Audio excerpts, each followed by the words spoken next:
Muy bienvenidos, queridos amigos de Tectón, a nuestro programa de formación en la tradición. Bienvenidos todos a esta humilde trinchera de Cristo Rey, a la resistencia católica. Bienvenidos a la contrarrevolución hispánica. eh, una semana más, tras el Evangelio del domingo, hacemos esta profundización que, como he dicho en otras ocasiones, no es solamente un comentario a las lecturas del domingo, a modo de, entiéndanme, a modo de homilía o de sermón, eh, eh, no sé, en YouTube. No, no se trata de eso, no se trata de eso. Se trata de una profundización. Por eso lo hacemos a posteriori, lo hacemos posteriormente al domingo, porque se trata de saborear y de poder profundizar y ahondar en las riquezas de la misa tradicional, de la misa católica, de la misa de siempre, de la misa de la tradición. En primer lugar, para las personas que no pueden acceder, que no pueden participar en la Santa Misa tradicional, y en segundo lugar, para las personas que sí pueden hacerlo, pero el inconveniente es que el sacerdote, por desgracia, pues habitualmente no puede hacer lo que antaño se llamaba un sermón. Y un sermón mínimo eran 30 minutos y normalmente de la hora no bajaba. Si ustedes, por ejemplo, buscan los sermones de San Agustín, que es el texto, los textos en los que nos basamos para hacer este comentario al ciclo de lecturas de la misa tradicional, de la misa romana antigua de siempre, pues verán ustedes que son sermones largos. Si ustedes buscan en los sermones, por ejemplo, de otro doctor de la Iglesia, que se me ocurre ahora, San Juan de Ávila, van a ver que esos sermones son bastante amplios, bastante largos. Hacer un cálculo aproximado que es muy sencillo, se ponen a leerlo y cronometran lo que tardan en leerlo. Y entonces ustedes ya pues comprenden lo que se tarda en pronunciarlo. Hablamos de bastante tiempo. Por eso esta sección de formación en la tradición, comentando el Evangelio y la epístola de la misa tradicional del domingo que ya ha pasado, busca poder también ahondar en distintos aspectos, insisto, con los textos de San Agustín, que habitualmente pues la premura del tiempo, la ausencia, la falta de tiempo, pues no puede el sacerdote que celebra la misa pues decir voy a hacer no una homilía de 10-15 minutitos, sino un sermón como Dios manda, pues eso, de una hora. No sería viable, tenemos que ser honestos. No dudo de que haya seguidores que les encantaría, pero también comprendan que habría otras muchas personas que no podrían estar prácticamente 2 horas, porque si añades el sermón de una hora más lo que tarda la misa tradicional del domingo, pues casi nos vamos a 2 horas y no les sería ni mucho menos fácil. Este es el motivo por el cual en esta primera sección de formación y la tradición, pues podemos así profundizar. Hemos celebrado el domingo cuarto post-Pentecostés, domingo cuarto después de Pentecostés. Las lecturas del rito tradicional han sido la epístola, la carta a los romanos, la epístola a los romanos, capítulo 8, versículos 18-23. Epístola a los romanos, capítulo 8, versículos 18 al 23. Y dice así: Tengo por cierto que los padecimientos del tiempo presente no son nada en comparación con la gloria que ha de manifestarse en nosotros, porque el continuo anhelar de las criaturas ansía la manifestación de los hijos de Dios, pues las criaturas están sujetas a la vanidad, no de grado, sino por razón de quien las sujeta con la esperanza de que también ellas serán libertadas de la servidumbre de la corrupción para participar en la libertad de la gloria de los hijos de Dios. Pues sabemos que la creación entera hasta ahora gime y siente dolores de parto. Y no solo ella, sino también nosotros que tenemos las primicias del Espíritu, gemimos dentro de nosotros mismos, suspirando por la adopción con la redención de nuestro cuerpo. Y el Evangelio, el Santo Evangelio de este domingo cuarto después de Pentecostés, es el de Lucas, capítulo 5 versículos 1-11. Lucas, capítulo 5 versículos 1-11. Agolpándose sobre él la muchedumbre para oír la palabra de Dios, y hallándose junto al lago de Genesaret, vio dos barcas que estaban al borde del lago. Los pescadores que habían bajado de ellas lavaban las redes. Subió pues a una de las barcas, que era la de Simón, y le dirigió y le rogó, que se apartase un poco de tierra, y sentándose desde la barca enseñaba a las muchedumbres. Así que cesó de hablar, dijo a Simón: Rema mar adentro y echad vuestras redes para la pesca. Simón le contestó y dijo: Maestro, toda la noche hemos estado trabajando y no hemos pescado nada, mas porque tú lo dices, echaré las redes.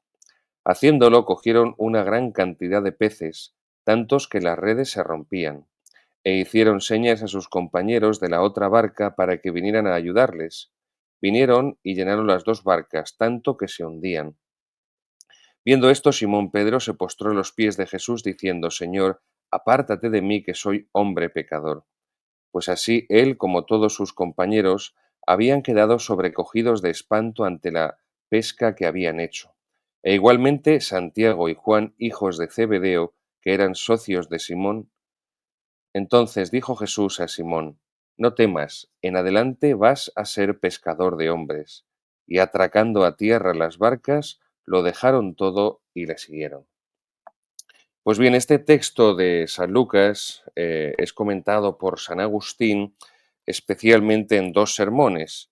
El primero de ellos es el sermón 250. Me han pedido unos cuantos seguidores que, al ser posible, indique los sermones de San Agustín o los textos de San Agustín, pero sobre todo cuando son sermones, lo que cito para comentar las lecturas, para que también ellos puedan buscar todo el sermón completo. Aunque bueno, de todas formas es lo que intento en este comentario a las lecturas de la Misa Regional, fijarme en un sermón por completo de San Agustín, aunque hay ocasiones en las que, bueno, reconozco que voy picando un poco de unos y de otros.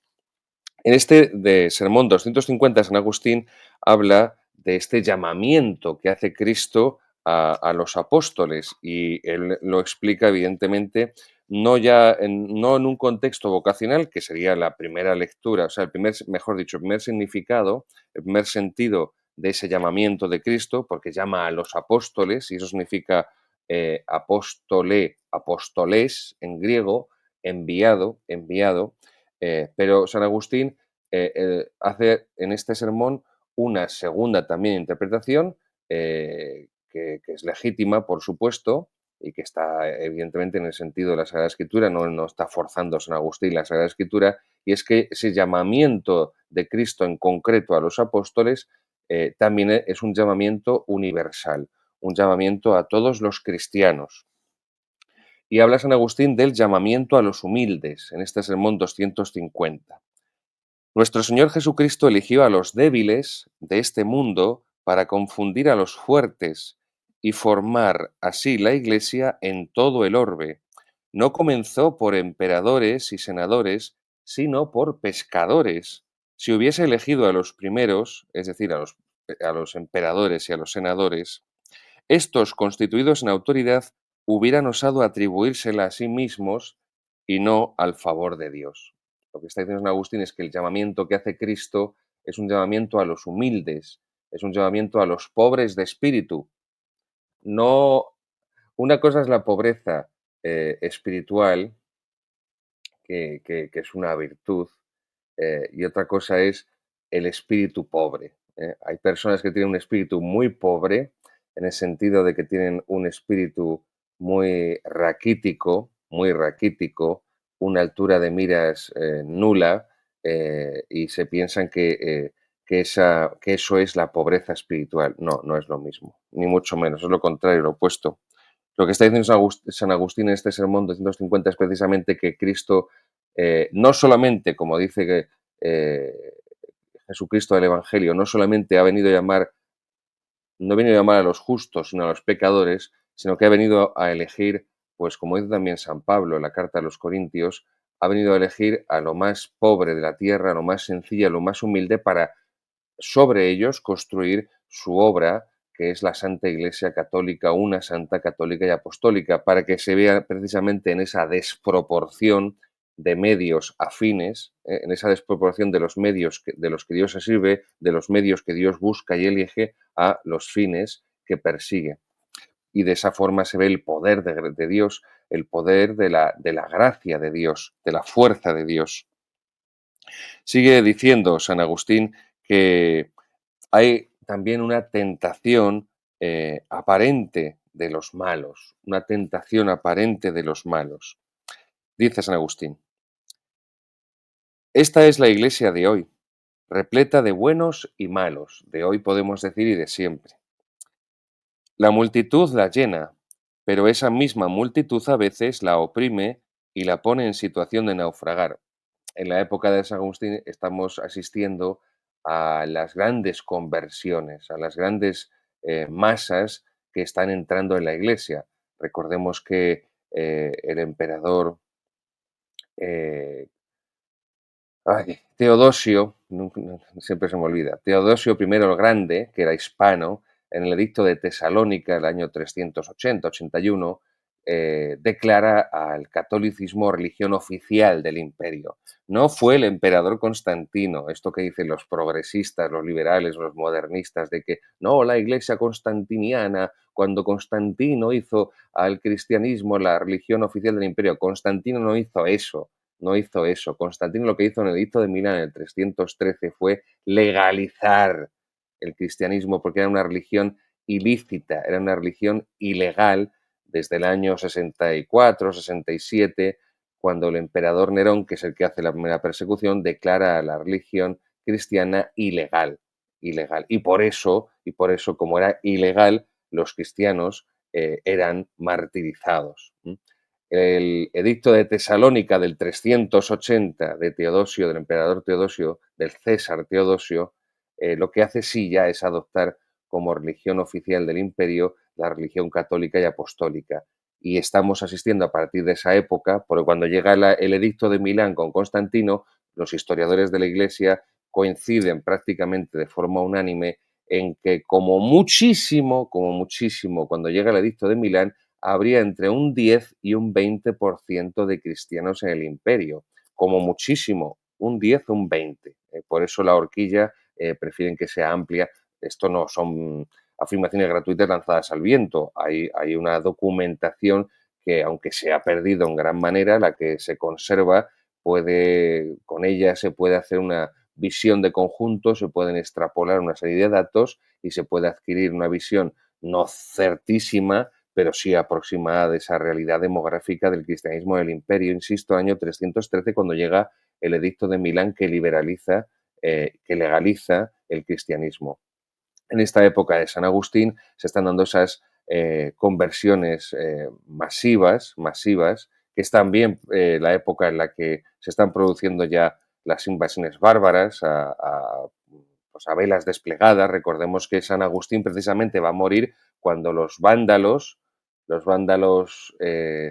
si no recuerdo mal, creo que son los asdingos, porque los vándalos están divididos en vándalos silingos y vándalos asdingos. Creo que son los asdingos, pero no recuerdo bien, que son los que están en ese momento invadiendo el África romana, las provincias del África romana, la Mauritania tingitana, la Mauritania cesarensis, sobre todo la tingitana, donde estaba San Agustín y que están cercando Cartago. Precisamente en el asedio de Cartago de los vándalos va a morir San Agustín. Luego, este es el contexto histórico en el que dice esto San Agustín. La multitud, esta es la iglesia de hoy repleta de buenos y malos, la multitud la llena, pero esa misma multitud a veces la oprime y la pone en situación de naufragar. Nosotros estamos viendo precisamente el proceso contrario. Ya no hay una multitud que llena la iglesia, sino que la multitud se ha marchado de la iglesia.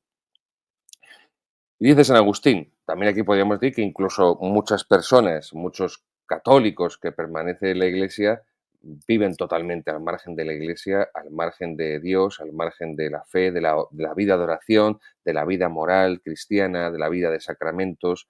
Bien, el gran número, dice San Agustín, de los que viven mal perjudica a los que viven bien. Por eso habla de la tentación del triunfo aparente de los malos. El gran número de los que viven mal perjudica a los que viven bien, de forma que éstos se creen tontos cuando miran a los malos y los juzgan felices según los bienes de este siglo, en tanto que muchos buenos son desgraciados. Y qué peligroso es que se sientan así algunos y naufragan oprimidos de esta forma. Qué peligroso es, hermanos, el que digan los que viven aún, ¿y qué me aprovecha? Mira a aquel malo que es más feliz que yo. Esto es una pregunta o un razonamiento que se lo han hecho muchísimos, muchísimos millones de católicos en algún momento. Yo me lo he hecho también, igual que otros muchos sacerdotes amigos o me han consultado en algún momento. Dices que el otro es malo y es feliz, te engañas, es desgraciado y tanto más desgraciado cuanto se cree feliz. Locura es que no conozca su miseria. Si vieras a un hombre consumido por la fiebre y que sin embargo ríe, llorarías de su insensatez. ¿Mm? Por eso San Agustín también va a decir en otro sermón, no hay mayor tristeza que la alegría de los pecadores. No hay mayor tristeza que la alegría de los pecadores. Las falsas alegrías darán paso a los dolores verdaderos. Sé constante para que logres perseverar y no te engañes a ti mismo desfalleciendo, porque Dios, desde luego, no te faltará jamás. Esto es una tentación, insisto, universal que las personas que quieren vivir comprometidas con Jesucristo, que quieren vivir intensamente su filiación divina como hijos de Dios, su participación en el cuerpo místico de Cristo, que es la Iglesia, tanto fieles como clérigos, pues el demonio evidentemente tarde o temprano, de una forma más intensa, una forma más leve, pero siempre induce a esta tentación. Yo, matrimonio cristiano, que quiero vivir abierto a la vida, quiero recibir como una paternidad responsable, sí, por supuesto, pero también quiero recibir con generosidad los hijos que Dios quiera enviarme.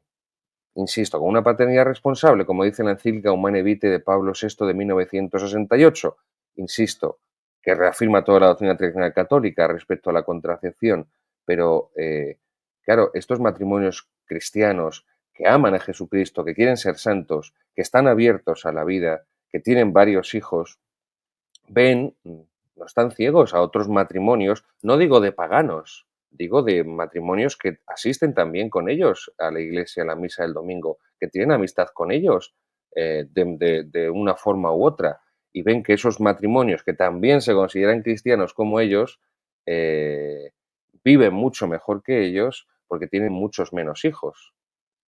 Y evidentemente no se trata de hacer juicios temerarios, pero estas preguntas, insisto, azuzadas por la tentación del demonio, pues se cuela en el alma, se cuela en el alma. Mira, pues estos son muy cristianos o se piensan o se autoperciben mucho como cristianos y sin embargo, está clarísimo que han limitado bastante, bastante, bastante los hijos que tienen y eso les permite vivir una posición económica más desahogada. Esto, insisto, no estoy hablando de hipótesis hipotéticas, valga la redundancia, estoy hablando de realidades de muchas personas que tienen estos pensamientos y sufren por ellos, todo hay que decirlo, sufren por ellos. Em, por ejemplo, sacerdotes que dicen que les escuchas, ¿no? Y tienen razón. Mira, pues es que yo me he esforzado por trabajar y los funcionarios eclesiásticos a quien han recompensado es al que no ha hecho nada. Yo he estado trabajando en tal parroquia, he estado pasando frío en invierno para ahorrar en calefacción por la parroquia, porque la parroquia no le sobraba el dinero. He estado pasando mucho calor en verano en lugar de pagar aire acondicionado porque no le sobraba dinero a la parroquia, porque había que hacer obras, o porque había que arreglar o restaurar, o porque había que lo que fuera. Eh, eh, yo intento ser fiel con una vida ordenada, con una vida de oración, con una vida de estudio.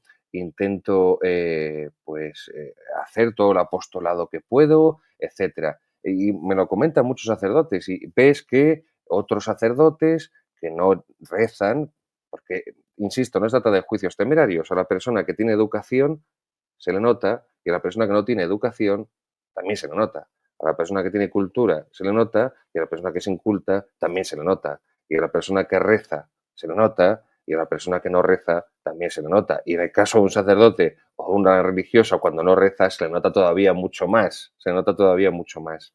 Claro, pues estos sacerdotes sufren porque son buenos sacerdotes y ven que los funcionarios eclesiásticos, a los que premian, a los que promueven para parroquias más grandes, que es donde pueden llegar a más personas, pues esos sacerdotes que apenas tienen vida de oración, que no tienen formación ninguna, que tienen una vida muy desarreglada, muy desordenada, que incluso tienen tendencias sodomíticas, también les promueven porque son sodomitas o prosodomitas, y otros sacerdotes buenos, pues sufren por ello, porque somos humanos y no pueden no sufrir al ver estas absolutas injusticias, ¿no? Y más cuando el estamento clerical durante muchos siglos en la Iglesia fue una meritocracia y hoy se ha convertido en una desmeritocracia. Hoy parece que solo asciende en el gobierno eclesiástico el que es más tonto, el que es más mundano y el que es lo menos masculino posible, porque quieren imponernos una versión feminizada, no digo femenina, feminizada del cristianismo, ¿no? Este cristianismo sentimentaloide, eh, en fin. Bueno, pues a esto se está refiriendo San Agustín.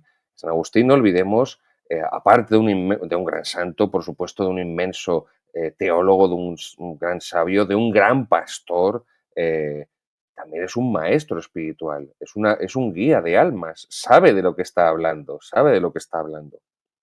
Pasa también ahora San Agustín, comentando este episodio de la pesca milagrosa, de la vocación de los apóstoles, a hablar de las herejías.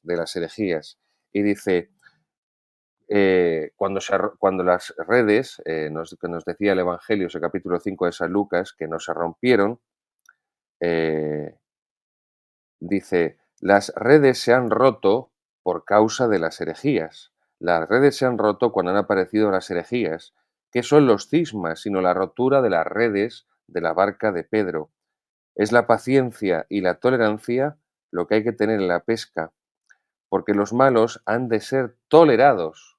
Esto es el sentido clásico de la filosofía greco, sobre todo de la filosofía griega, que va a pasar después a la teología escolástica, bueno, a los padres de la Iglesia, lo veremos después en la historia de la teología católica. Esto es lo que va a pasar después al cristianismo, primero los padres de la Iglesia, posteriormente la teología monástica medieval y la escolástica, después a la teología moderna y hasta que se venga todo abajo con el Vaticano II, el sentido clásico y el sentido teológico católico de la tolerancia, que es la tolerancia de males.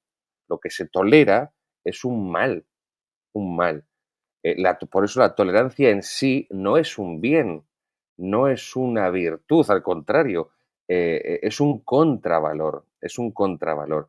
En la liturgia visigoda, mozárabe, hispánica, antigua, hay una petición que a mí me encanta, que es líbranos, Señor, de la tolerancia, líbranos, Señor, de la tolerancia.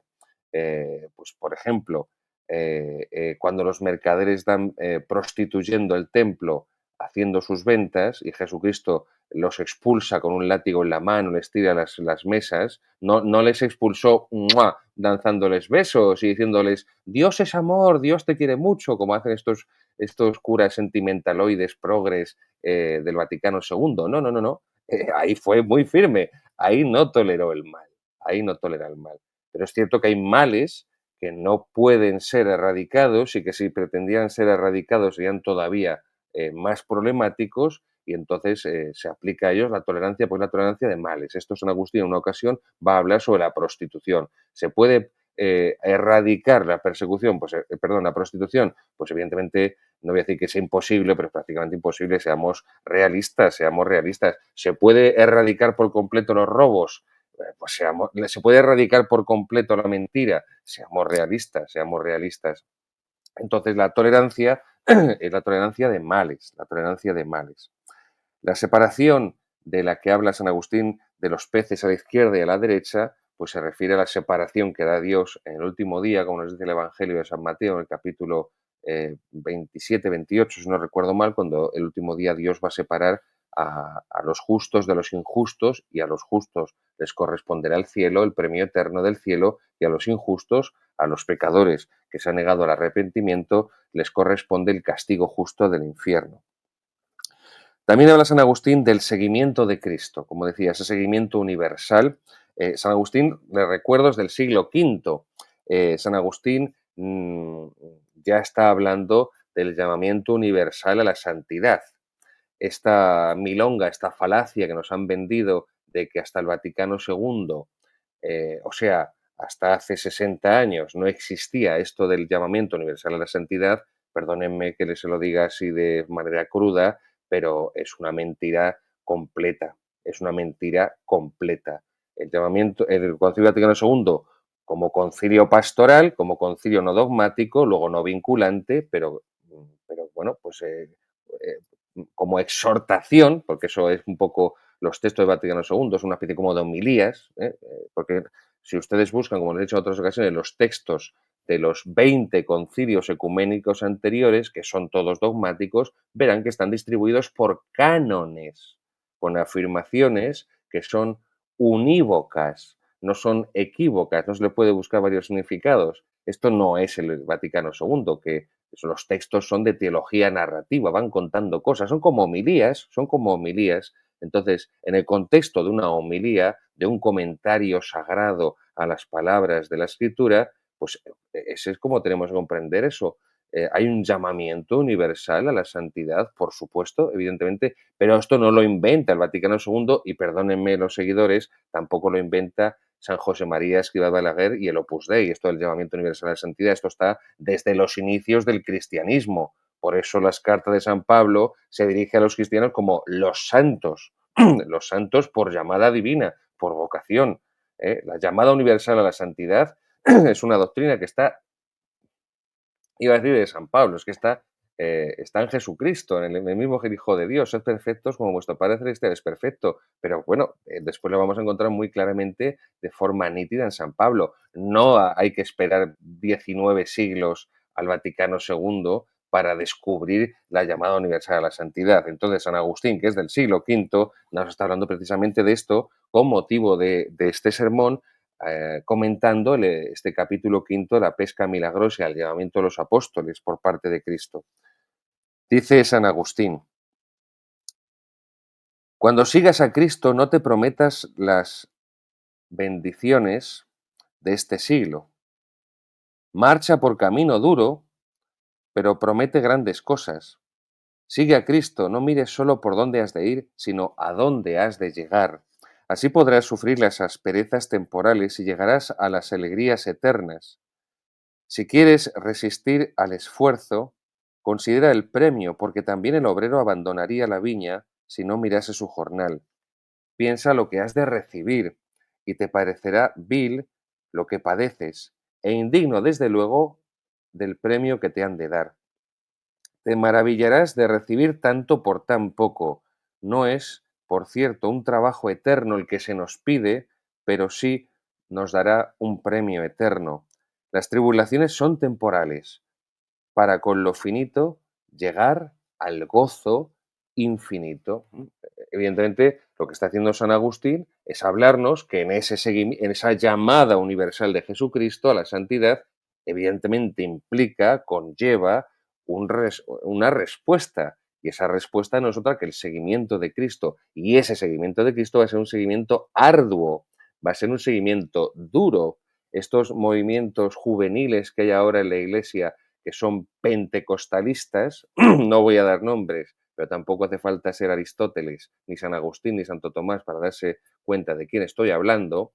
porque es que si, queridos seguidores, es que si los cito por el nombre, van a hacer todo lo posible para mover a funcionarios eclesiásticos y que me cierren los programas. Entonces creo que ahí hay que ser prudentes, pero ya nos entendemos todos a estas alturas de la película. Bueno, pues estos movimientos juveniles pentecostalistas que están ahora tan de moda en la iglesia presentan la vida espiritual como una fiesta, como una fiesta.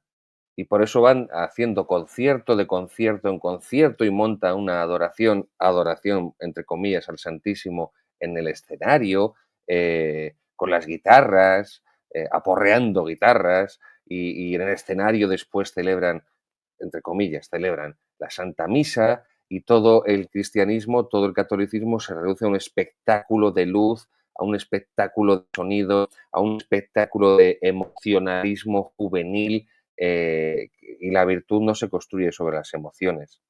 La virtud se construye con la repetición de actos, y cuando esos actos hay que realizarlos contracorriente y son duros, pues esa virtud se endurece, se ejercita más y arraiga más en el alma. Esto es lo que nos está diciendo San Agustín. Para seguir a Jesucristo, para responder a esa llamada universal de Jesucristo a seguirle y a seguirle la santidad, significa seguirle en la virtud, en la práctica de la virtud, no en el sentimentalismo, en la práctica de la virtud. Y esa práctica de la virtud va a ser ardua. Y por eso nos animaba así San Agustín: cuando sigas a Cristo, y con esto voy a concluir, hermanos, porque me parece que este párrafo es magistral y nos recuerda pues que lo que todo este pentecostalismo y este conservadurismo minado de protestantismo en la Iglesia desde Vaticano II, pues ha hecho borrar a tantos fieles de su cabeza. Y es que la vida cristiana es milicia, la vida cristiana es lucha. Cuando sigas a Cristo, no te prometas las venturas de este siglo. Marcha por camino duro, pero promete grandes cosas. Síguele, no mires solo por dónde has de ir, sino a dónde has de llegar, al cielo, a la bienaventuranza eterna. Así podrás sufrir las asperezas temporales y llegarás a las alegrías eternas. Si quieres resistir el esfuerzo, considera el premio, porque también el obrero abandonaría la viña si no mirase su jornal. Piensa lo que has de recibir y te parecerá vil lo que padeces, e indigno, desde luego, del premio que te han de dar. Te maravillarás de recibir tanto por tan poco. No es, por cierto, hermanos, un trabajo eterno el que se nos pide para darnos, eso sí, un premio eterno. Son tribulaciones temporales, pero con lo finito llegaremos al gozo infinito. Queridos seguidores, el camino de la vida cristiana es un camino de cruz. El que quiera seguirme, que se niegue a sí mismo, la abnegación, que se niegue a sí mismo, que tome su cruz y me siga. El- la vida cristiana es un camino de abnegación, de abnegación. No hay otra forma de seguir a Jesucristo, de responder a ese llamamiento de Cristo. La vida cristiana es un camino de cruz. Y donde no hay cruz, donde no hay abnegación, donde no hay lucha para imitar a Jesucristo, y eso significa imitar las virtudes de Jesucristo, ahí no está Jesucristo. Eso no es cristiano, eso no es católico. No se dejen engañar, no se dejan arrastrar por ese espiritualismo emotivista pentecostalista que, como un cáncer, se va extendiendo por la Iglesia, y agarrémonos a nuestra cruz de cada día, pero con los ojos puestos en Cristo, porque como nos decía San Agustín, a su llamamiento respondemos y le seguimos sabiendo el premio que todavía nos está preparado en el cielo.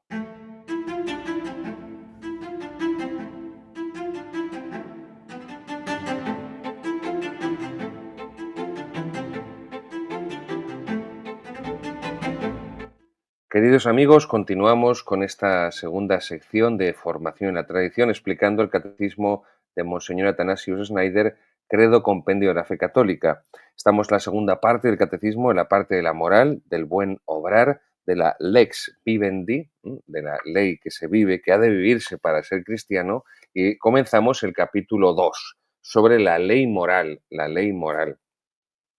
El modernismo, el progresismo, tiene auténtica eh, pues tiene un rechazo visceral por todo lo que implique y por todo lo que signifique ley, norma, precepto, porque según el progresismo, pues todo eso ahogaría el espíritu, la espontaneidad, el carisma.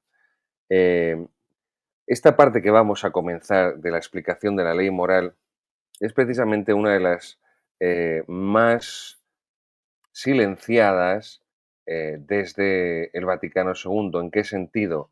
Porque díganme cuántas veces, queridos seguidores, ustedes han escuchado a los sacerdotes y a los obispos y a los cardenales enseñar, predicar sobre la ley natural, sobre la ley moral natural. Desde luego, durante el pontificado de Francisco, no diría que nada, pero muy cerca de la nada, ¿no? Los absolutos morales, de los que les hablaba la semana anterior, los absolutos morales que hay en la doctrina católica se basan previamente en esta ley moral natural. Esta ley moral natural. Hay actos que son malos siempre, independientemente del tiempo, del lugar, de la circunstancia y de la persona que los protagonice, que los practique. A la inversa, hay actos que son positivos, que son buenos, independientemente de la época, del lugar y de la persona que los ejercite. Pero bueno, vamos a entrar con esta explicación de la ley moral. Estamos en número 36, 36 de la segunda parte del Catecismo de Monseñor Schneider sobre la moral, del segundo capítulo de la ley moral, número 36.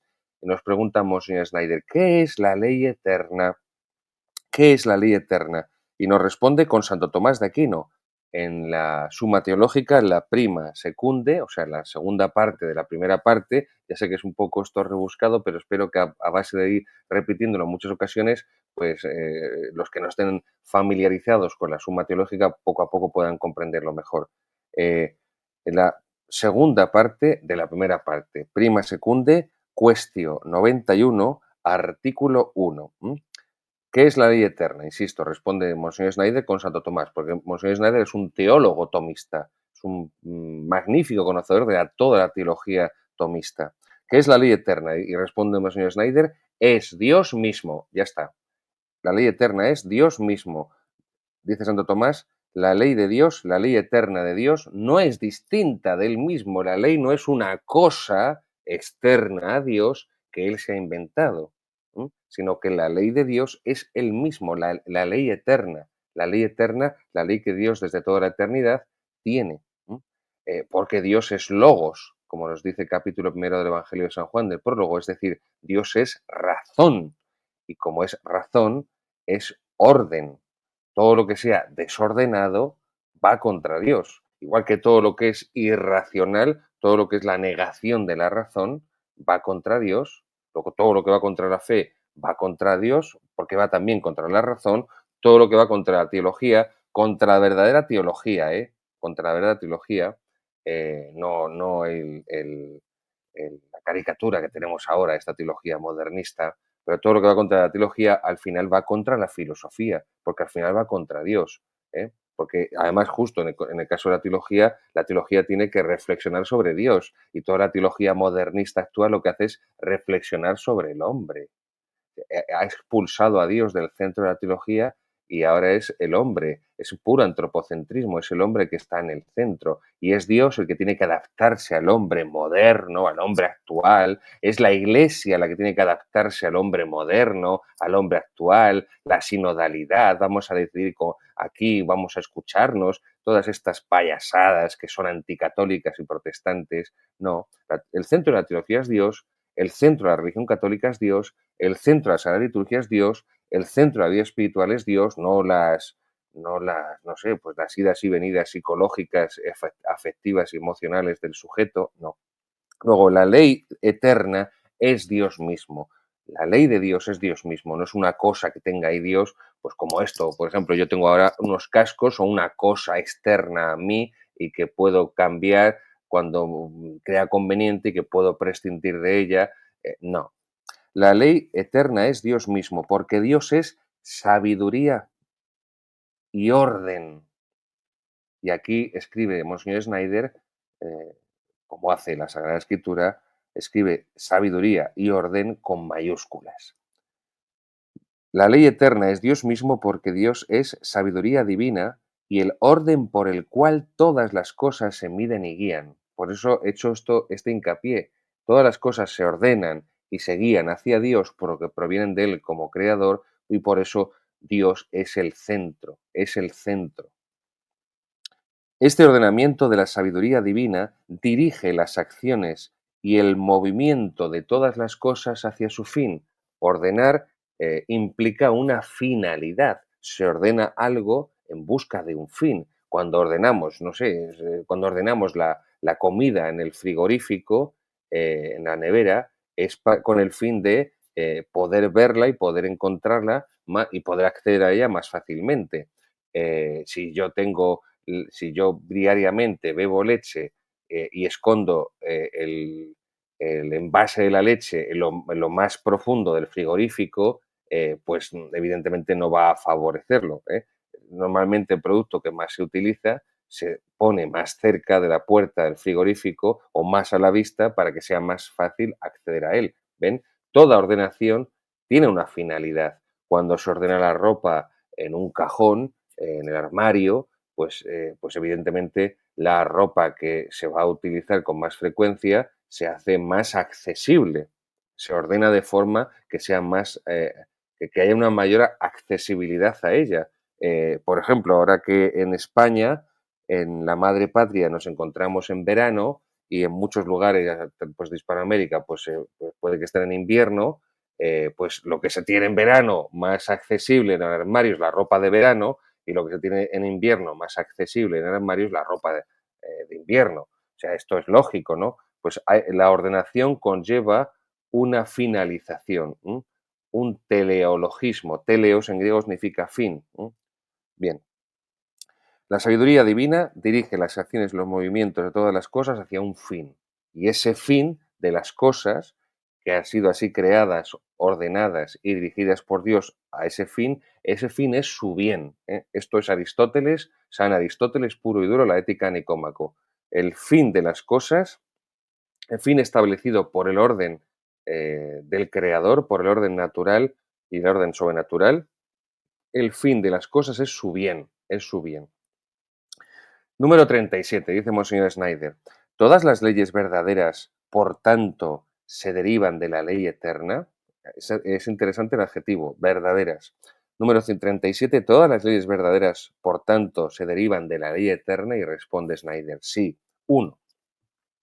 La ley natural surge de la ley eterna, ya que la sabiduría de Dios ha puesto en el orden natural de la creación el orden mismo del ser y es conocida mediante la razón. Vamos a detenernos aquí. Cuando Santo Tomás de Aquino en la Suma Teológica, en el Tratado de la Ley, define la ley natural, lo hace de la siguiente forma, de manera casi textual. Dice que la ley natural es la participación de la ley eterna en la criatura racional. ¿M? Si pueden esto, si tienen posibilidad y quieren, escríbanlo, memorícenlo. Esta es la definición tomista de la ley natural y es muy importante. La ley natural es la participación de la ley eterna en la criatura racional. ¿M? La ley natural es la participación de la ley eterna en la criatura racional. Y es por eso dice Santo Tomás que la ley natural surge de la ley eterna, ya que la sabiduría de Dios ha puesto en ese orden de la naturaleza, en ese orden natural de la creación, el orden mismo del ser y es conocida también, por tanto, por mediación de la razón, de la razón. Es decir, la ley natural no es una ley revelada por Dios, que solamente podamos acceder a ella por el conocimiento que aporta la fe como virtud teologal, sobrenatural, no.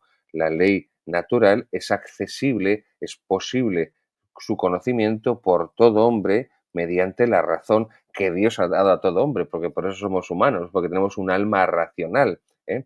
Eh, eh, pues la posmodernidad y la iglesia que se sube al carro de la posmodernidad con ese emocionalismo y con ese sentimentalismo en empalagoso como un charco de almíbar, pues reduce a los seres humanos y reduce en este caso a los cristianos a un saco de sentimientos y de sensaciones, de forma que hoy en día las personas que están lejos de Dios piensan que la vida consiste en ser feliz y ser feliz consiste en sentir, en experimentar, en tener experiencias.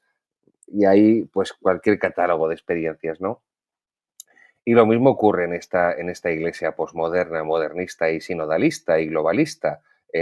Venden, engañan a los fieles con presentándoles un cristianismo desnaturalizado completamente, en el cual parece que la finalidad de ser cristiano consiste en sentir emociones espirituales, en sentir, en tener sentimientos espirituales, en un estado de bienestar psicológico, en un estado de bienestar psicológico. Esto la ética nicómano lo explica muy bien Aristóteles, que la felicidad no es un sentimiento de bienestar psicológico, un estado de bienestar psicológico. No se trata de eso, sino que se trata de esa paz interior, no lo explica Aristóteles con estos términos, pero lo traduzco en cristiano, de esa concordancia interior, de esa tranquilidad de ánimo y de conciencia que produce el saber que estás ejercitando la virtud, que es lo que produce la felicidad, el ejercicio de la virtud conforme a la finalidad última del ser humano, de su naturaleza. Bien, todas las leyes verdaderas, por tanto, se derivan de la ley natural, perdón, de la ley eterna, dice Snyder, sí, y habla primero de la ley natural. Después ahora de la ley divina, de la ley divina. ¿La ley natural es ley divina? Evidentemente, evidentemente, evidentemente, porque es la ley natural, es la participación de la ley eterna en la criatura racional. Pero a la ley divina surge por revelación externa de Dios, y esto es lo que la diferencia de la ley natural. Como he dicho antes, la ley natural no es de revelación divina, no hace falta tener fe para saber por ley natural que el aborto es un crimen y es un asesinato de un niño inocente. No hace falta tener fe para darse cuenta de eso. Por eso muchos ateos, yo tengo amigos, entre comillas, ¿no? Yo te digo porque así es como ellos se definen y yo lo entiendo cariñosamente. Ateos católicos que como como el Gustavo Bueno, que creó esta escuela de materialismo filosófico, se declaran ateos católicos, en el sentido de que son católicos culturales, no son católicos practicantes. Podríamos, evidentemente, entrar en esa contradicción in terminis, ese oxímoron. Vale, no es el momento ni el lugar. Pero lo que quiero decir es que desde el ateísmo, desde incluso la negación de Dios, son contrarios al aborto, al crimen abominable del aborto, como dice la Constitución Gaudium et Spes del Vaticano II. Crimen abominable del aborto. Son más de 70 millones de abortos al año.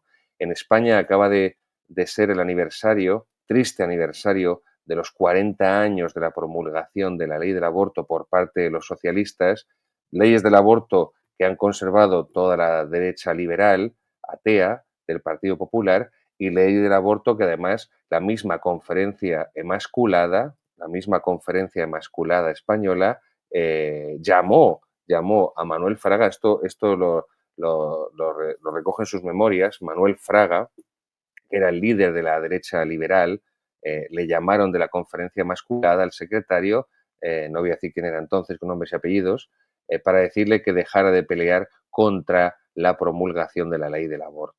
O sea, la conferencia emasculada es responsable de que se promulgara la ley del aborto en España hace 40 años y que esa ley del aborto haya propiciado que hayan sido asesinados 3 millones, más de 3 millones de niños.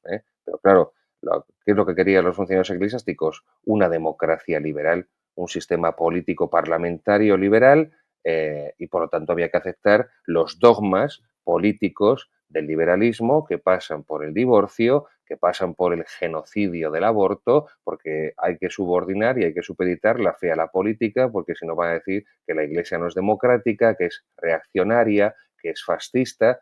Entonces, bueno, pues Dios les juzgará, a muchos ya les ha juzgado, a muchos ya han fallecido de aquellos funcionarios eclesiásticos sin fe, porque demostraban que no tenían fe con estas decisiones, y Dios les habrá juzgado. No quiero entrar ahí porque, es que, como pueden comprobar, me enciendo porque es mucha la indignación, el sufrimiento y el dolor, y es mucha la destrucción de la fe católica, de la sociedad católica y de la España católica y de la Iglesia católica, que es culpa directa, no de políticos ateos, socialistas o comunistas, sino directa de muchos obispos, cardenales, sacerdotes y religiosos sin fe católica, que han destruido por completo y han arrasado la fe católica del pueblo español. Y por eso España se ha convertido en el país, y lo digo con todo el dolor de mi corazón como católico español, España es el país más anticatólico de Occidente. España es el país más anticatólico de Occidente. Y por eso es el país más abortista de Occidente. Y esto no es casualidad. Y esto no, porque aunque los funcionarios eclesiásticos le echen la culpa de esto a General Franco, es completamente mentira. La culpa es de ellos. La culpa es de ellos que han arrancado la fe de un pueblo. Pero insisto, no me quiero ir por aquí que me estoy encendiendo ya mucho. Bien. Todas las leyes verdaderas, por tanto, se derivan de la ley eterna. Sí. La ley natural, primero. Segundo, la ley divina surge de ella también, de la ley eterna, por una revelación externa que hace Dios mismo.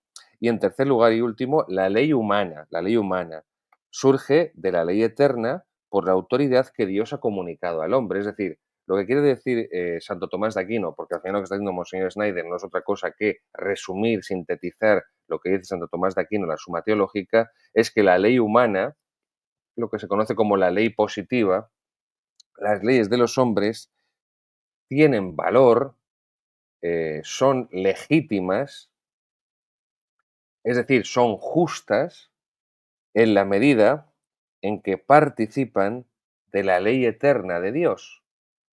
En la medida en que se posicionan contra la ley eterna de Dios, que implica la ley natural, no lo olviden, la ley natural es la participación de la ley eterna en la criatura racional. Ya sé que me repito más que el chorizo malo, pero es que la repetición es la base del aprendizaje. En la medida en que esas leyes humanas, esas leyes positivas se vuelven contra la ley natural, se vuelven contra la ley eterna de Dios, eh, carecen de la autoridad que Dios ha comunicado por medio de esas leyes al hombre, para que se rija también el hombre por medio de leyes. No sé si me estoy explicando o les estoy liando más. Es decir, la ley del aborto, la ley del divorcio, la ley de la eutanasia, del suicidio asistido, que eso es en realidad la eutanasia, no son, dice Santo Tomás el Tratado de la Ley de la Suma Teológica, no son verdaderas leyes porque son leyes inicuas, son leyes injustas. Y si los funcionarios eclesiásticos tuvieran fe católica y sabrían que están camino del infierno, y entonces lo que haría, en lugar de hablar de que tenemos que recibir con los brazos abiertos a millones de inmigrantes ilegales, musulmanes, que van a acabar con la cultura y la fe católica en Europa y nos van a someter, en lugar de decir eso, estarían clamando, llevarían haciéndolo durante décadas contra esa ley, la más inicua y la más injusta de todas, que es la ley del aborto, que le arranca al ser humano su primer derecho natural, que es el derecho a la vida, el derecho fundamental. Desde que llegó el Papa Francisco, todo lo que se solía predicar a favor de la vida, que tampoco se fuera mucho por parte de obispos y sacerdotes en la época de Juan Pablo II y la de Benedicto, desde que llegó Francisco, pues el aborto y demás ya se ha asumido por parte de la jerarquía de la Iglesia, no digo toda, pero de la inmensa mayoría, se ha asumido que es una cosa irreversible, que es una cosa normal, que es una cosa legítima.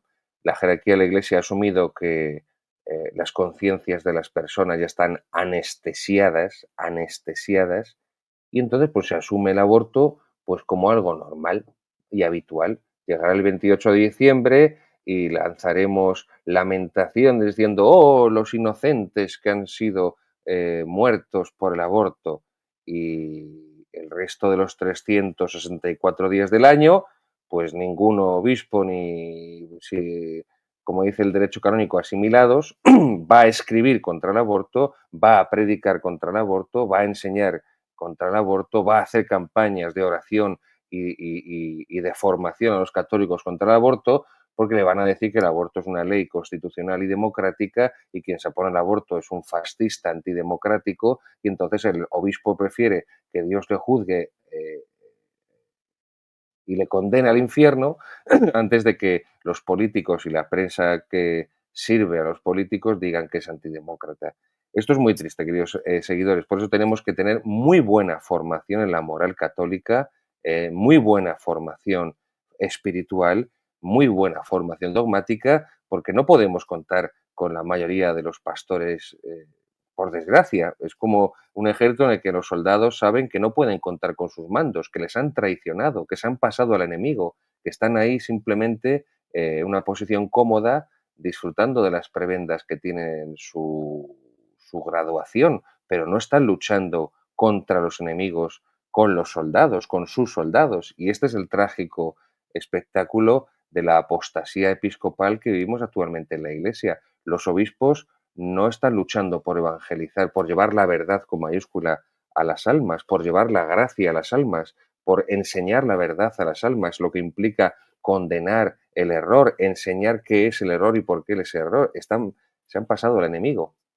Por eso, en la medida de nuestras posibilidades, hay que contar con los pocos obispos fieles que quedan, entre ellos Monseñor Snyder, con los pocos sacerdotes fieles que quedan, como un humilde servidor que lo digo, que soy un desastre como sacerdote y un pecador y todo lo que ustedes puedan imaginarse pensando mal de mí, se quedan cortos, cortos, pero en la medida de mis posibilidades, con otros buenos sacerdotes, que todavía hay muchos dejándose pues la piel, dejándose la salud y la juventud y los que ya no son jóvenes también, por la salvación de las almas, tenemos también por eso que formarnos bien.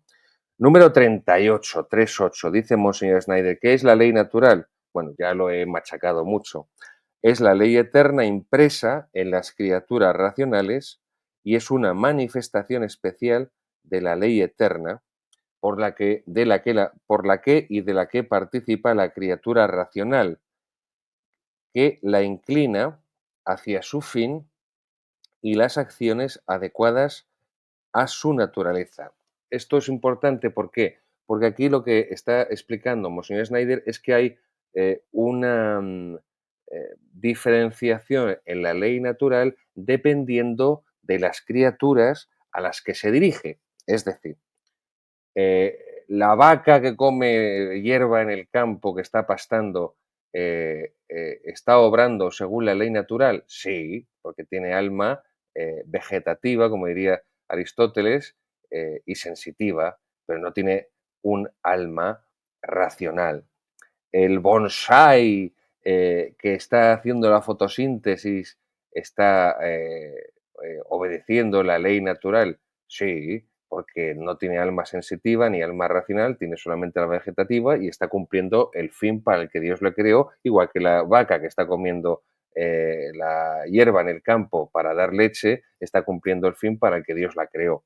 Pero como el ser humano es un ser racional, como el ser humano tiene un alma racional, esa participación de la ley eterna en la criatura, que es la ley natural, tiene que ser una participación racional y por tanto que busque racionalmente el fin para el que ha sido creado, porque ese es su bien.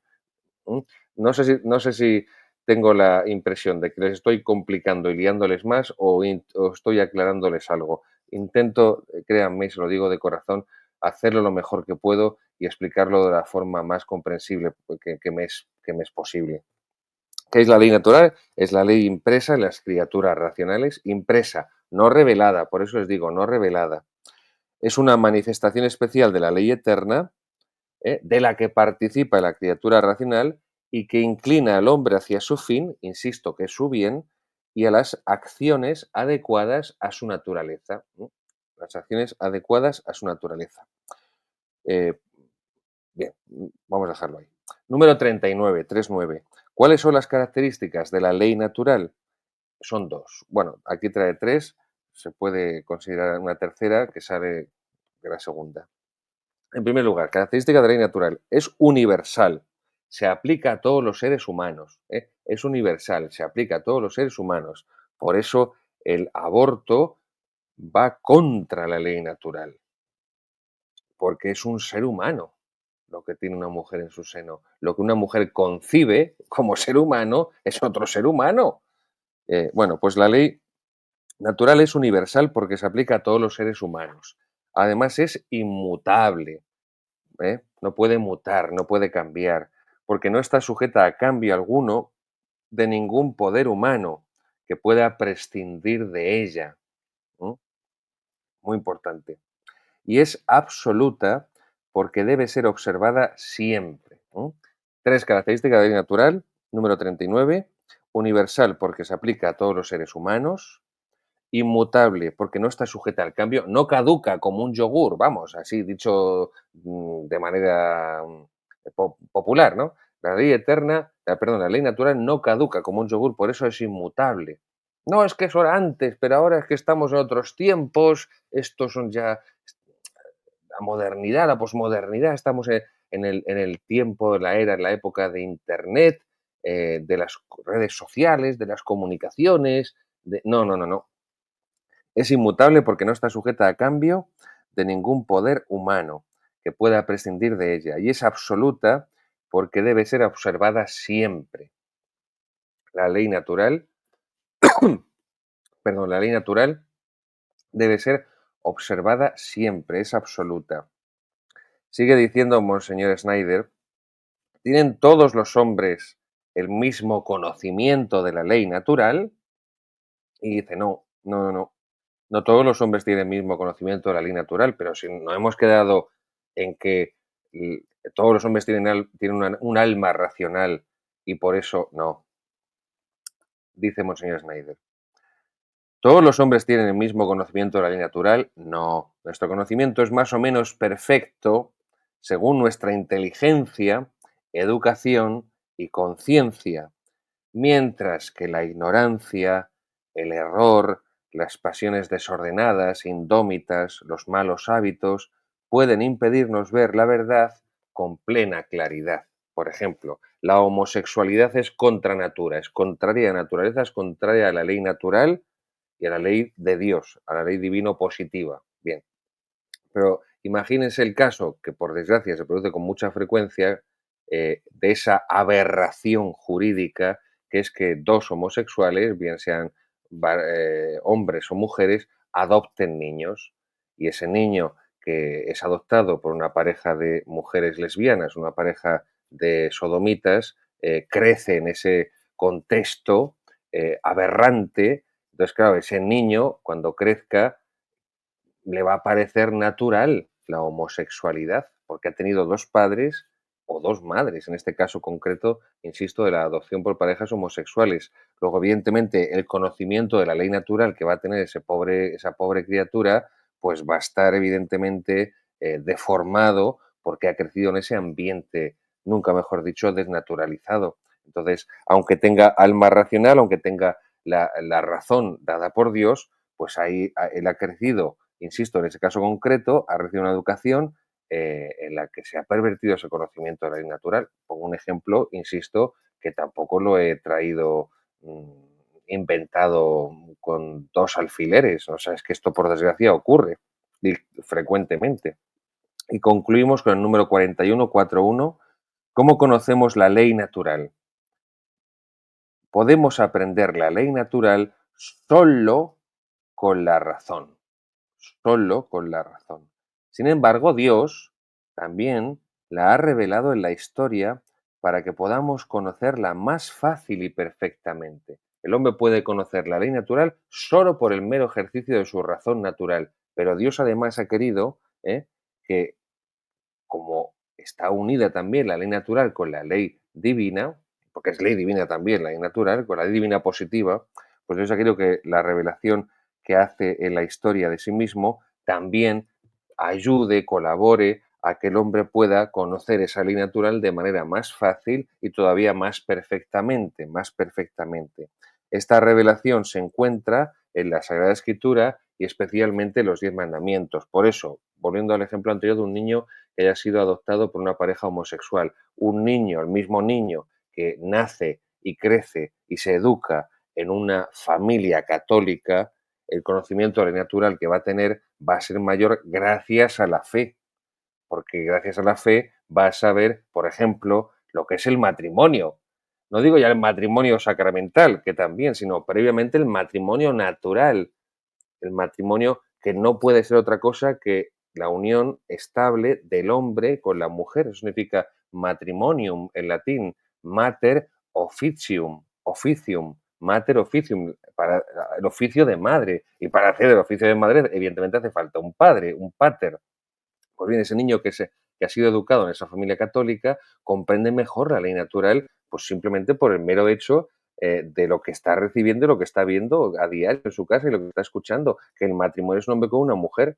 El niño que ha sido educado y ha crecido con una pareja homosexual, esa verdad básica de ley natural, que el matrimonio es un hombre con una mujer, porque dos hombres no pueden engendrar vida, ahí no hay maternidad, entre dos hombres no hay maternidad, eh, y entre dos mujeres, para que la haya, tienen que acudir a células masculinas, no somos hermafroditas como los caracoles, los seres humanos, pues evidentemente ese niño le va a costar más conocer la ley natural. ¿M? Por eso conocemos la ley natural también de forma más perfecta, más fácilmente, por medio de la revelación de Dios en la Sagrada Escritura, en la Biblia, la palabra de Dios escrita, y se entiende también la palabra de Dios transmitida en la tradición, y particularmente los 10 mandamientos. Y concluyo. Santo Tomás de Aquino dice que los 10 mandamientos de la ley de Dios son de ley natural. No lo voy a desarrollar esto, solamente para que les suene. Ya llegará el momento de desarrollarlo en programas posteriores. Santo Tomás de Aquino dice que los 10 mandamientos son de ley natural, es decir, todo lo que está contenido en los 10 mandamientos, eso es la ley natural. Eso es la ley natural. Que además Dios ha querido revelarlo a Moisés, sí, en el Sinaí, con las tablas de la ley, sí, pero, eso es la ley natural. Ahí están condensados. Duns Scoto, el beato Juan Duns Scoto, dice que solamente son de ley natural los 3 primeros mandamientos. Y los que se refieren a Dios directamente, los de la primera tabla, los de la segunda tabla que se refieren al prójimo, no son de ley natural. Yo simplemente lo voy a apuntarlo para que les suene. Y 3, Occam, Guillermo de Occam, franciscano nominalista inglés del siglo XIV, va a decir que ninguno de los mandamientos de la ley de Dios son de ley natural. Pero como Occam niega los universales, y hemos visto que una de las características, la primera de la ley natural es que es universal, Occam va a negar que los 10 mandamientos sean de ley natural. No voy a desarrollarlo porque si no nos llevaría muy tarde y tenemos que concluir esta segunda sección del catecismo de Monseñor Schneider, pero quédense con estas 3 posturas, estas 3 tesis respecto a la ley natural y a los 10 mandamientos. La de Santo Tomás son todos de ley natural, la de Duns Scoto, solamente los 3 primeros que se refieren a Dios directamente, la primera tabla, y Guillermo de Occam, que dice que ninguno de los 10 mandamientos de ley natural, porque no existe ley natural, no existe el universal.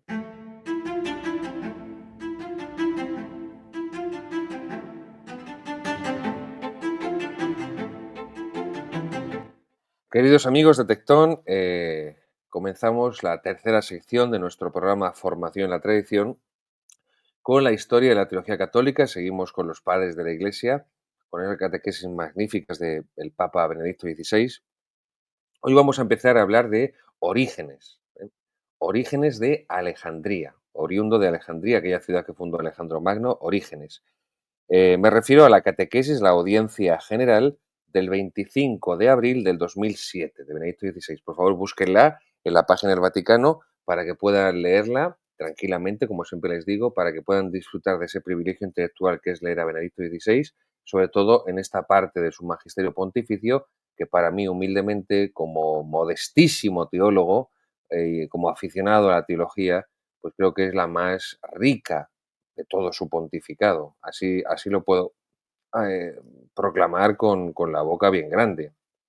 Lo mejor los mejores textos del pontificado de Benedicto XVI a nivel magisterial, son sus catequesis. Hay homilías realmente magníficas, no cabe la menor duda. Hay algunos pasajes de algunos de sus documentos, pienso por ejemplo en Caritas in Veritate o en Spe Salvi, en esas encíclicas, que son realmente magníficos.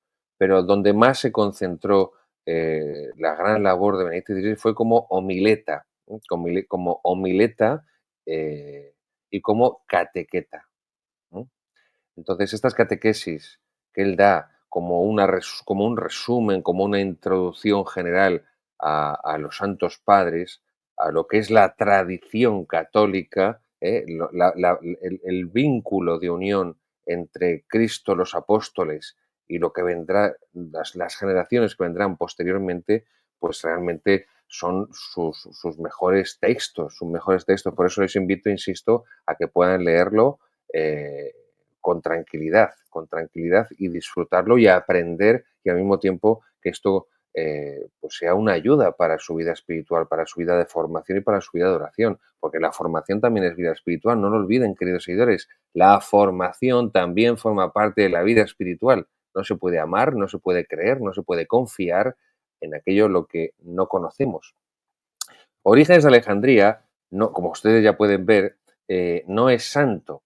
A mí esta costumbre progresista de llamar a los santos de tú me parece una falta de respeto. Y en lugar de decir Santo Tomás, decir Tomás, Agustín, Juan, Ambrosio, eh, Teresa, mm, Pedro, Pablo. No, yo eh, creo que es de justicia que les llamemos como la tradición católica siempre los designó. San Pedro, San Pablo, Santo Tomás, San Juan, Santa Teresa. Bien, pues aquí vemos que Orígenes no es no es santo, no es santo Orígenes. Es lo que se considera en la teología patrística, en la teología de los padres, un autor eclesiástico. Recuerden que en la primera entrega de formación en la tradición, cuando estuve explicando al primer autor, si no recuerdo mal, era Clemente Romano, San Clemente Romano, pues ya les comenté, les expliqué esa diferencia, San Clemente Romano, es esa diferencia que existe entre los padres de la Iglesia, entre los que son santos y los que simplemente son autores eclesiásticos, porque tienen algunos errores en su doctrina y por eso, evidentemente, la Iglesia no los ha canonizado y no los ha propuesto a los fieles como ejemplos y modelos de santidad. Que tengan algunos errores en su teología tampoco significa que se tenga que tirar su teología al cubo de la basura, sino que hay muchas partes aprovechables en la teología de estos hombres, pero evidentemente no las suficientes para que se pueda decir que son, pues eso, que se les proclame, que se les declare, que se les canonice, que se les declare santos y por lo tanto su teología sea un referente toda ella, completa, ¿no? A mí la imagen que me viene a la cabeza es como cuando una fruta tiene una parte que está podrida, pero no significa que esté podrida por completo. Entonces, te encuentras con una manzana que tiene una parte podrida, bueno, pues los que son ricos tiran la manzana a la basura, pero yo que vengo de familia muy normal y muy normalita y muy humilde, pues a mí lo que me enseñaron de niño es que se cogía la manzana y la parte que estaba podrida se cortaba con el cuchillo, se tiraba la parte podrida y la parte que estaba sana, la parte que estaba sana, se podía comer perfectamente y estaba muy rica y no te producía ningún tipo de enfermedad, ¿no? Esta es un poco la imagen, la analogía que les dejo para que comprendamos la teología de Orígenes y la teología de que veremos Dios mediante la siguiente semana de pues otro autor eclesiástico como es Tertuliano, ¿eh? Tertuliano, que aunque, bueno, pues es lo mismo que Orígenes, su teología tiene partes aprovechables, muy buenas, pero no todas. Y luego, pues también su vida, pues tampoco puede ser considerada como un modelo, pero eso no significa que toda ella, insisto, tenga que ser desechada. También les hago una confesión. Em, Orígenes es un autor que a mí siempre me cayó mal, me cayó muy mal. em, Creo que me cayó mal porque no le leí lo suficiente, no le leí suficientemente, em, pero es cierto que a medida que durante muchos años, tampoco voy a decirles que he sido un ávido y continuo lector de Orígenes, pero sí que en ocasiones, pues por ejemplo, los textos del breviario romano que rezamos los sacerdotes en el rito antiguo, en el rito tradicional y en el rito nuevo, pues hay muchas lecturas de textos de Orígenes. Eh, y entonces Orígenes es un autor que yo, insisto, personalmente, cuanto más he ido leyéndole, cuantos más he ido profundizando en sus textos, reconozco que más se ha ido difuminando la antipatía inicial que le tenía, ¿no? Pues además un poco esa antipatía lógica, creo, del que quiere que los autores que lee sean autores de referencia y, bueno, pues se encuentra con que pues tienen errores, ¿no? Pues bien, nos dice, en primer lugar, Benedicto XVI, como siempre, nos hace una síntesis histórica de la vida pues, de este autor eclesiástico.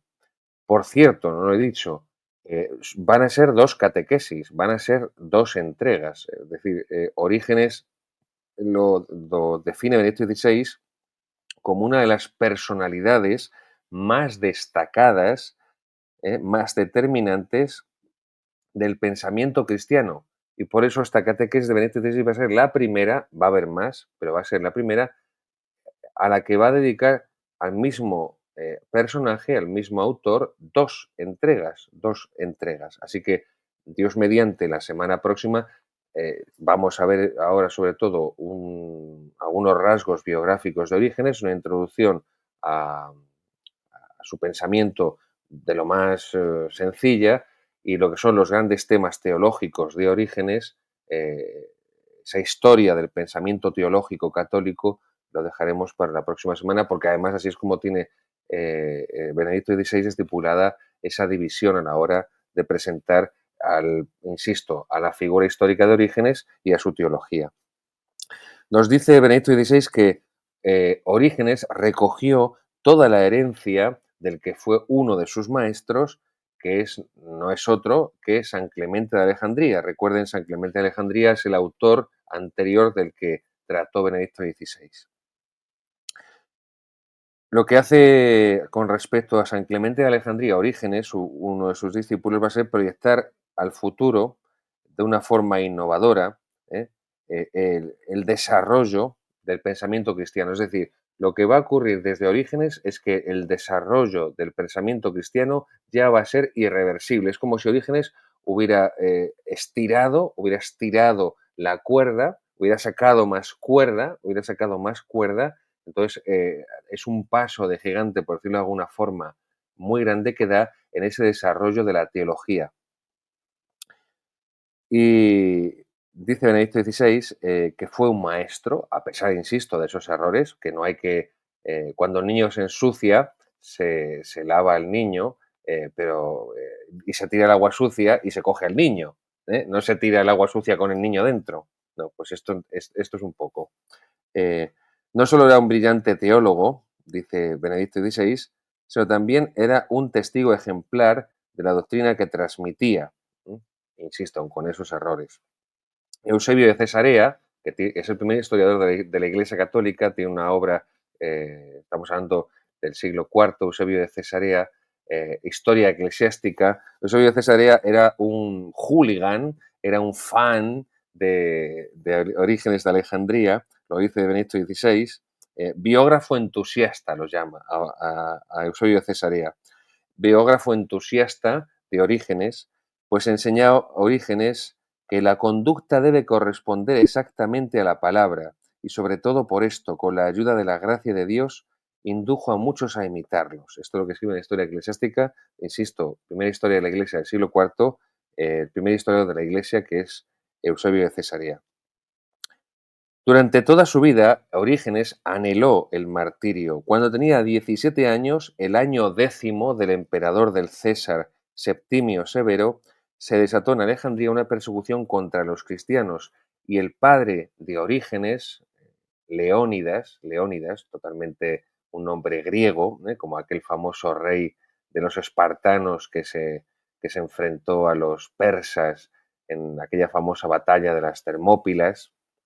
Pues bien, el padre de Orígenes se llamaba así, Leónidas. Su padre fue encarcelado y por último fue martirizado. Se le cortó la cabeza, se le decapitó. ¿no? Pues de ahí viene la pena capital de caput capitis, cabeza, que era la pena reservada, de pena de muerte reservada para los ciudadanos romanos. Por eso es decapitado también San Pablo, ciudadano del Imperio Romano, y sin embargo San Pedro, que no lo era, es crucificado.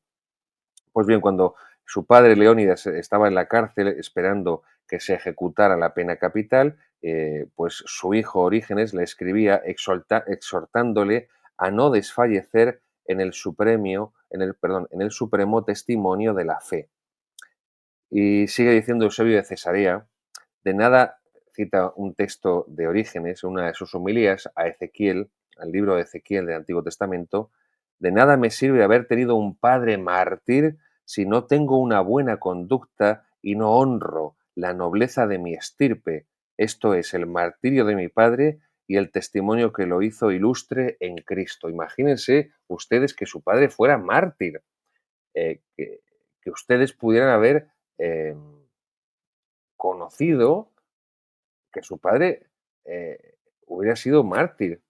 Y esto ocurrió en España durante la persecución religiosa durante la Cruzada de 1936 y muchas personas vieron morir mártir o a su padre, a su hermano, a su esposo, y esas personas, yo he podido conocer ya algunas de ellas, las últimas muy ancianas, y cuando son personas de fe, pues han podido compartir esta experiencia conmigo y le estoy infinitamente agradecido a Dios de haber podido conocer pues a mujeres ancianas que pues te reconocen que su esposo fue mártir, que han vivido con un mártir, que han engendrado hijos con un mártir. Y lo mismo, pues otras personas que su hermano ha sido mártir, su hijo ha sido mártir, ha muerto por Jesucristo, ha muerto perdonando a sus verdugos socialistas, comunistas, anarquistas, separatistas catalanes. eh, la verdad, yo me pongo en el pellejo de Orígenes, tiene que marcar de una forma tremenda eh, que tu padre fuera martirizado.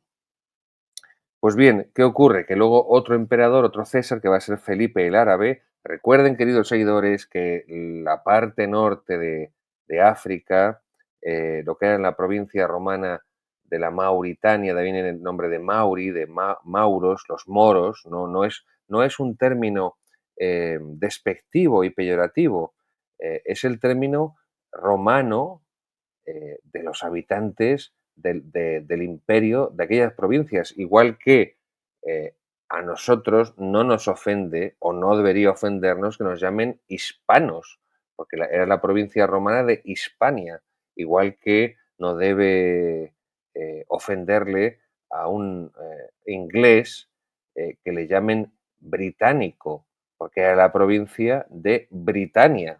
Igual que a un alemán no debe ofenderle que le llamen germano, porque era la provincia de Germania. Había una separación en Germania, la Germania superior y la inferior, pero bueno, era la provincia de Germania. Entonces, los mauri, los mauritanos, los mauri, los moros, es el nombre romanizado, o sea, no debería considerarlo ninguno de ellos un insulto, a menos que su ignorancia así se lo haga creer, pero no lo es. Pues bien, en tiempos del emperador del César Felipe el Árabe, ahí disfrutó la Iglesia de una gran tolerancia, de una gran tolerancia. Estamos hablando del siglo segundo. Entonces, claro, no hubo persecución. Se mantenía la vigencia de esa ley contraria persecutoria de los cristianos, del Institutum Neronianum, pero había momentos en los que esa ley se aplicaba o se dejaba de aplicar, no estuvo vigente en cuanto que no fue abrogada, no fue retirada, pero al nivel de aplicación fue muy distinto dependiendo de las épocas. Estamos hablando de 250 años de persecución en el Imperio Romano, 250 años dan para mucho. Entonces, dependiendo de la época, por el emperador que hubiera en cada época y de cada gobernador en cada provincia, pues había un resurgir de esas persecuciones en virtud, insisto, de esa ley del emperador Nerón, o no lo había. Y en la época del emperador, del César Felipe el Árabe, pues ahí pues hubo una gran tolerancia con la Iglesia, del imperio, del poder político imperial, tanto central como el provincial, y entonces pues no hubo martirios como en la época de su padre Leónidas y bueno, pues se entristecía Orígenes porque no podía imitar a Jesucristo en el martirio como sí lo había podido imitar su padre. Sin embargo, luego con otro César, con otro emperador, en la persecución de Decio, el año 250, ahí sí, Orígenes fue arrestado, fue torturado cruelmente y poco después murió a causa de los sufrimientos padecidos. Pues bien, nos dice Benedicto XVI que la gran obra de Orígenes fue fundamentar la teología en la explicación de la Sagrada Escritura, en la explicación de la Biblia.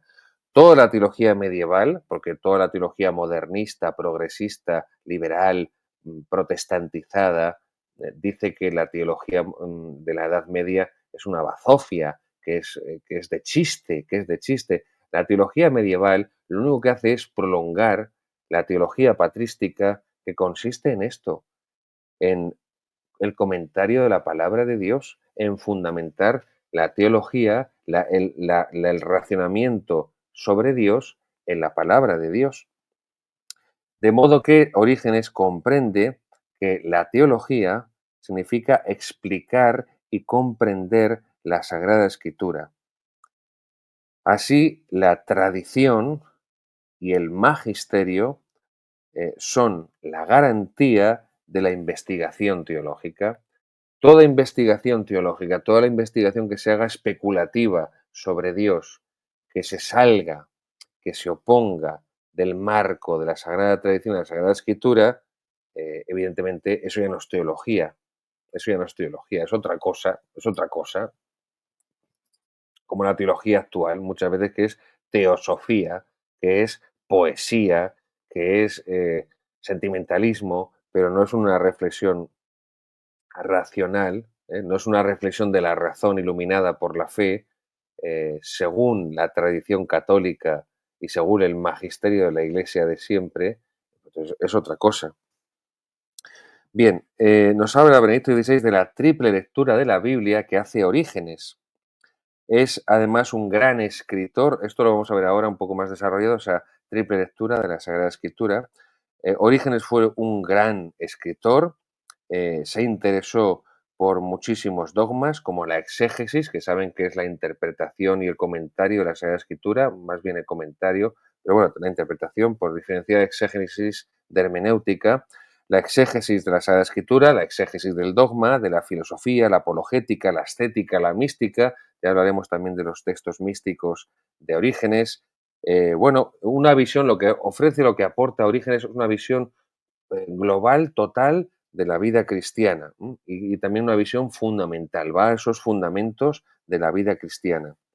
E insisto, es el autor más prolífico, más abundante de toda la historia de la teología católica de todo ese periodo de la Iglesia antigua.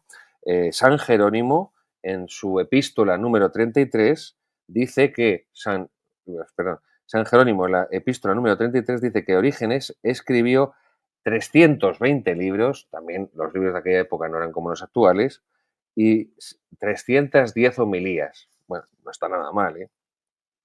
Bien, esa triple modalidad de comprensión, de interpretación de la Sagrada Escritura, eh, dice Orígenes que el primer paso es conocer lo que está escrito, conocer lo que la Sagrada Escritura quería decir. Es decir, una buena traducción de la Sagrada Biblia. Una buena traducción. Ya saben que para los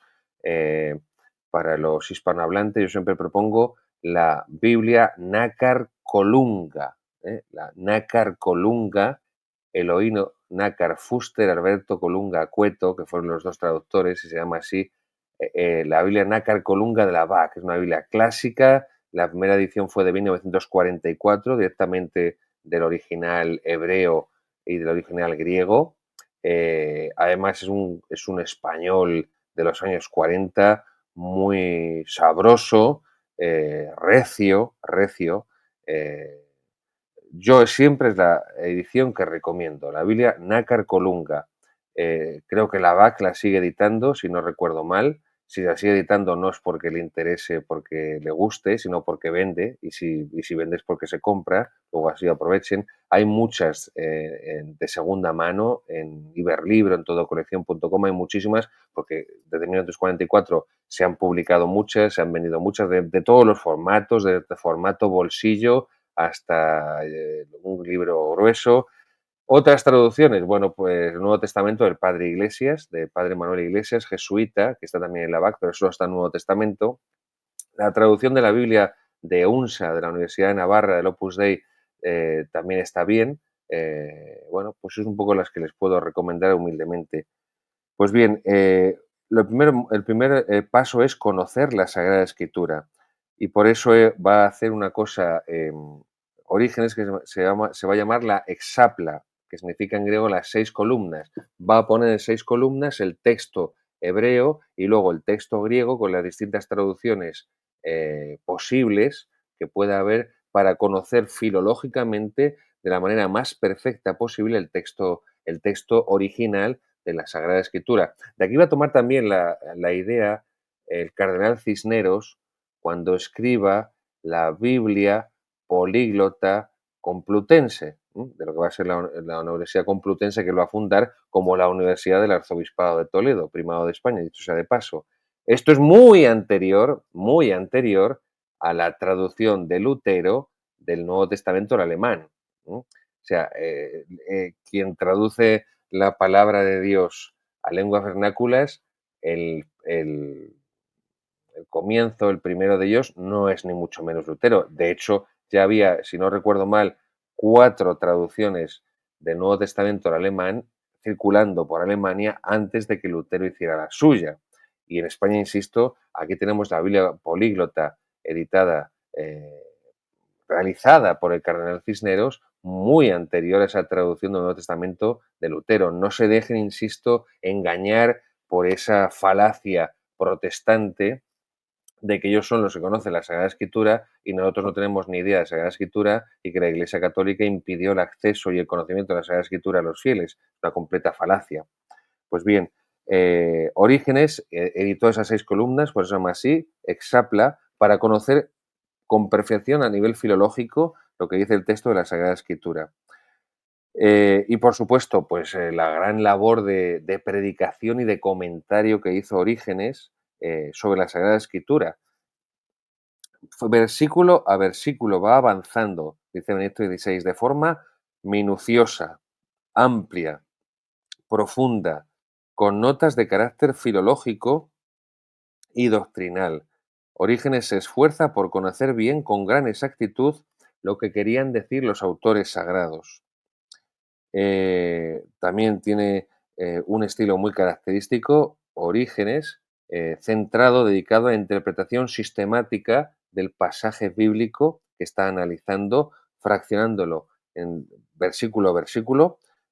Aprovecha para recordar, y aquí con esto vamos a ir concluyendo, los 3 sentidos de la Sagrada Escritura: el sentido literal, el cual encierra profundidades que no se perciben en un primer momento, y por eso hay que acudir a una segunda, a una tercera, a una cuarta lectura, una lectura orante, una lectura reflexiva, una lectura contemplativa. El segundo sentido de la Sagrada Escritura es el sentido moral, que consiste en qué debemos hacer para vivir la palabra de Dios. ¿Qué debemos hacer para vivir la palabra de Dios? Porque no somos los católicos la religión del libro, de una letra muerta, sino que somos la religión del verbo de Dios, del verbo eterno de Dios, del verbo de Dios que se hace hombre. Luego la palabra de Dios tiene que hacerse vida, porque nos salvamos por la fe y por las obras. Para el protestante, Cristo, la Biblia, es un libro. El protestante sí puede decir que es la religión del libro, porque es una letra muerta, porque el verbo de Dios no se ha hecho carne. No, pero hay protestantes, hay muchos protestantes, la mayoría de los protestantes dicen que Jesucristo es Dios, pero creen que Jesucristo, el Hijo de Dios, se hizo hombre, se encarnó. Sí, sí, sí, por supuesto, claro. Entonces nos salvó a través de su humanidad. Entonces la humanidad de Cristo y las acciones, las obras que realizaba a través de la humanidad de Cristo fueron el instrumento de nuestra salvación. Entonces, ¿por qué las obras y la humanidad de Cristo nos salvan y el cristiano, participando de la gracia de Dios, de la vida de Dios, sus obras hechas en gracia de Dios, por amor a Dios, no les sirven para salvarse? Queridos protestantes, aunque os disfracéis con otro nombre menos antipático como evangélicos, queridos amigos protestantes, vuestra teología es irracional, es fideísta, y el fideísmo es la negación de la razón, de la filosofía. La teología protestante es una teología fideísta y por lo tanto irracional, que no puede llevar más que a contradicciones internas y a callejones sin salida. Aquí os he dejado uno. Y por último, el tercer sentido de la Sagrada Escritura es el espiritual. Como dice Orígenes, es decir, la unidad de toda la Escritura. Hay una unidad en toda la Escritura. No se puede coger textos de la Sagrada Escritura aislándolos de su contexto. Todo texto fuera de su contexto se vuelve un pretexto. Todo texto fuera de su contexto se vuelve un pretexto para lo que me dé la gana decir que dice ese texto, porque una vez que lo saco de su contexto, de su marco, pues lo puedo manipular como me dé la real gana.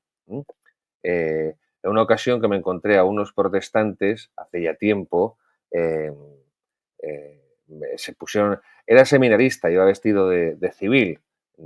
Si hubiera vestido de sotana, no se atreven a acercarse a mí más que para gritarme e insultarme, que es lo que suelen hacer, por lo menos lo que yo vi en el Perú cuando estuve en misiones, que ya era diácono y vestía sotana, y por cierto con un crucifijo colgado al pecho como los misioneros de antaño. Pues cuando me encontré con pastores protestantes, lo único que hacían era insultarme a voces en mitad de la calle, sin que yo hubiera dicho ni hecho nada en absoluto. O sea, mi sola presencia les hacía reaccionar poco menos como la niña del exorcista. Pero en una de esas ocasiones, y en España, creo que eran testículos de Jehová. Creo que eran testículos de Jehová, no eran de otras sectas, protestantes, eran testículos de Jehová. Yo, como era seminarista, todavía vestía de civil y se acercaron a venderme pues sus estupideces, y empezaron a hablarme la palabra de Dios, y por aquí, por allá. Claro, eh, le dije, ¿conoces el pasaje este de, de el hijo, el hijo pródigo? Sí, sí, claro, claro, Lucas 15, el Evangelio de Lucas 15. Bien, muy bien, muy bien, muy bien. Eh, ¿Qué dice ese pasaje al final? Eh, cu- Perdón, del buen samaritano, me he equivocado, del buen samaritano, buen samaritano. ¿Cuál es lo que dice al final Cristo a los fariseos? Vete y haz tú lo mismo. Igual que el buen samaritano ejerce la caridad, vete y haz tú lo mismo. Digo, y si te vas al pasaje de Judas, cuando pone que Judas fue y se ahorcó, si yo saco esos dos pasajes de su contexto, ¿cómo me queda a mí esto? Pues de la siguiente forma: hijo de Evangelio, y fue Judas y se ahorcó. Y fue Judas y se ahorcó. Ahora cojo y lo saco de su contexto, lo último que dice Cristo en la parábola del buen samaritano. Vete y haz tú lo mismo. Y fue Judas y se ahorcó. Vete y haz tú lo mismo. ¿Ves? ¿Ven, queridos seguidores? Eso es dos textos, sacarlos de su contexto para que se convierta en un pretexto. Bueno, por eso es tan importante este sentido espiritual de la escritura del que habla Orígenes, de que se fundamenta en esa unidad de la Sagrada Escritura, porque es todo el Espíritu Santo el que nos hace comprender el sentido cristológico del cumplimiento en Cristo, el contenido cristológico, que es lo que une la Sagrada Escritura. Es decir, al final, toda la Sagrada Escritura, dice San Juan de la Cruz en Cántico Espiritual, si no recuerdo mal, dice San Juan de la Cruz que al final toda la Biblia se resume en una palabra: el verbo, el verbo de Dios, el verbo de Dios. ¿eh? Al final eso es la Sagrada Escritura: mostrar, revelar, transmitir, comunicar al verbo de Dios, al verbo de Dios que se hizo hombre, de su plenitud todos hemos recibido gracia tras gracia, el verbo de Dios, el Hijo de Dios, la palabra de Dios hecha carne, hecha hombre, et verbum caro factum est. La palabra de Dios, el verbo de Dios se hizo hombre. Bien, nos dice Benedicto que la lectura cristiana del Antiguo Testamento, la lectura cristiana cristológica del Antiguo Testamento, por eso en otras ocasiones les he hablado de que es una estúpida herejía hablar del judeocristianismo, como si fuera una hamburguesa, el judeocristianismo, una hamburguesa con la carne en la hamburguesa con el pan. No, no son dos cosas que están una al lado de la otra. Es que es la Sagrada Escritura, es la palabra de Dios, y para comprender la Sagrada Escritura como palabra de Dios, no solo como palabra del hombre, nos servimos de Jesucristo.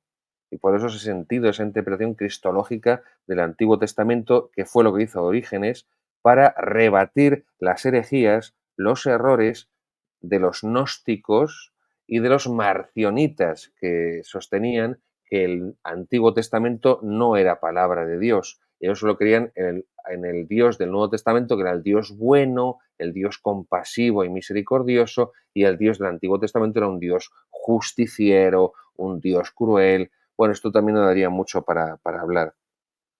Nos pide Benedicto XVI que acojamos la doctrina de este gran maestro, que es Orígenes, y pide que hoy haya pensadores católicos, teólogos, exegetas, que cultiven el amor y las dimensiones de interpretación, interpretativas de la Sagrada Escritura, y que se lea la Sagrada Escritura de forma orante,